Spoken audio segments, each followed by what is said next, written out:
नमस्कार, मैं भोला यादव आज आपको क्लास 10 बायोलॉजी में जैव विकास का मतलब क्या होता है, इसको आज हम बताएंगे। जैव का अर्थ होता है जीव और विकास का मतलब होता है विकास। देखिए, जैव का अर्थ होता है जीव और विकास का अर्थ होता है विकास। ठीक है ना? मतलब जीवों का विकास कैसे हुआ, इसके बारे में हमें इस चैप्टर के अंतर्गत पढ़ना है। तो सबसे पहले जीव के विकास को से जानने से पहले, यानी जीव के विकास से जानने से पहले हम जीव की उत्पत्ति, ठीक ना, जब जीव की उत्पत्ति हुई तो फिर जीव का विकास हुआ, ठीक ना। लेकिन हम जीव की उत्पत्ति के साथ साथ पहले हम परिभाषा बता देते हैं जैव विकास का। बच्चे, सूक्ष्म परिभाषा यह है कि सूक्ष्म जीवों से बड़े जीवों का विकास ही जैव विकास है। अर्थात सरल जीवों से जटिल जीवों का विकास ही जैव विकास है। अर्थात सूक्ष्म जीवों से धीरे धीरे बड़े जीवों का विकास हुआ। जैसे पृथ्वी पर सबसे पहले बैक्टीरिया जैसे जीव आए, प्रोटोजोआ आया। तो प्रोटोजोआ जो है हजारों वर्ष बीतने के बाद प्रोटोजोआ है जो है धीरे धीरे पोरीफेरा में परिवर्तित हुआ। पोरीफेरा जो है धीरे धीरे प्लेटीहेलमिन्थिस में परिवर्तित हुआ। प्लेटीहेलमिन्थिस स्केलमेंथिस में परिवर्तित हुआ। स्केलमेंथिस जो है सीलेंट्रेटा संघ में परिवर्तित हुआ। सीलेंट्रेटा जो है मोलस्का संघ में परिवर्तित हुआ। मोलस्का आर्थ्रोपोडा में, आर्थ्रोपोडा एनेलिडा में, एनेलिडा इकाइनोडर्मेटा में, इकाइनोडर्मेटा जो है कार्डेटा संघ में परिवर्तित हुआ। कार्डेटा संघ को 4 वर्गों में बांटा गया: एम्फीबिया उभयचर, रेप्टाइल्स यानी रेंगने वाले, एविड पक्षी, और उसके बाद से मैमल स्तनधारी।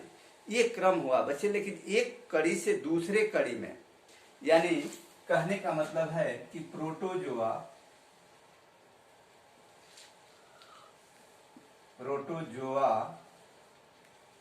से पोरीफेरा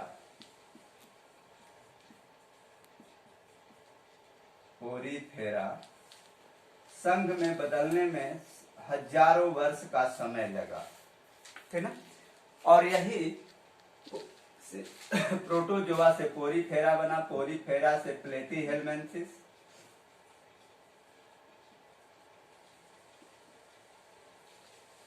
प्लेटीहेलमिन्थिस से स्केलमेंथिस,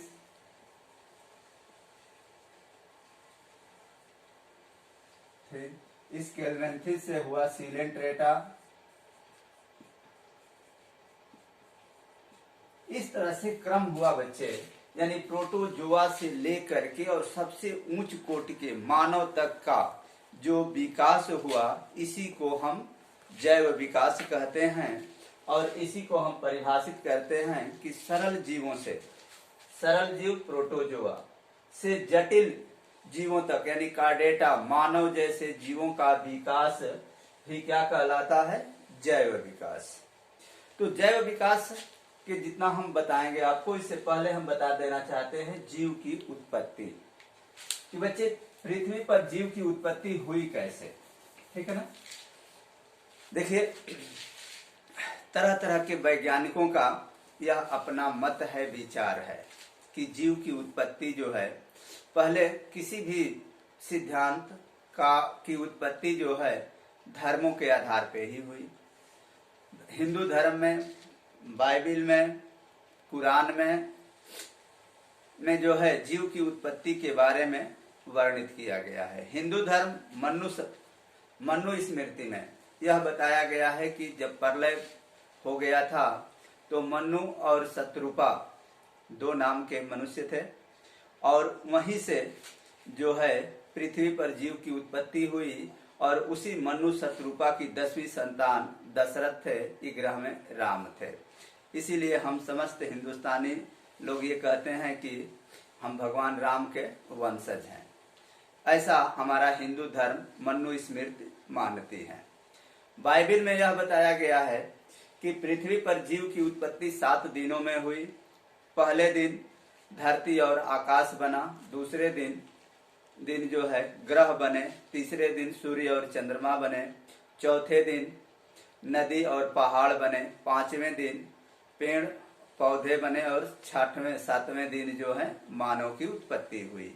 इस तरह की कल्पना जो की गई, लेकिन हमारा विज्ञान जो है तथ्य प्रमाण खोजता है, बिना प्रमाण की चीजें को नहीं मानता है। इसके बाद से इसी तरह से एक अंधविश्वास ही पर एक वैज्ञानिक थे, उन्होंने दिया था सिद्धांत स्वतः जनन का बाद,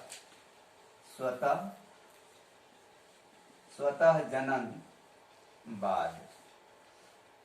बच्चे इन्होंने भी एक कोई कल्पना पर ही डेफिनेशन दिया था। उन्होंने बताया कि पृथ्वी पर जीव की उत्पत्ति स्वतः होती है, अपने आप होती है, और उसका उन्होंने उदाहरण भी दिया और लगभग प्रमाणित भी करने का प्रयास उन्होंने किया।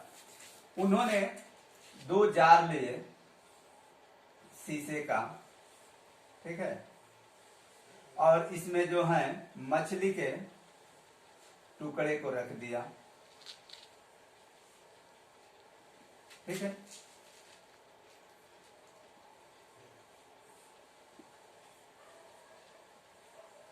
मछली के टुकड़े को रख दिया कच्चा, और इसके बाद खुला छोड़ दिया, यहाँ खुला।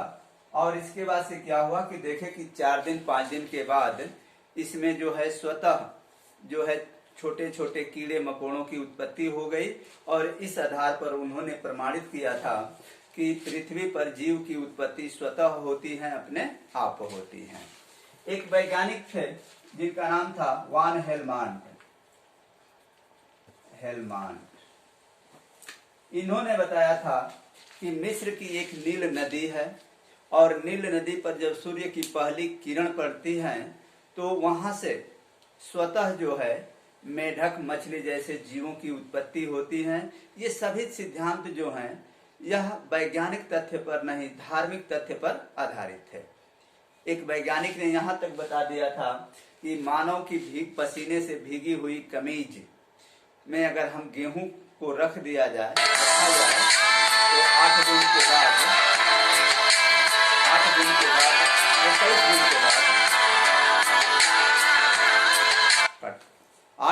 21 दिन के बाद उसमें चूहे की उत्पत्ति हो जाती है। तो ये सभी तथ्य जो थे यह एक अध्यात्म पर आधारित थे, लेकिन हम इसको अब जीव की उत्पत्ति के बारे में एक रूस के वैज्ञानिक थे जिनका नाम था ए आई ओपेरेन।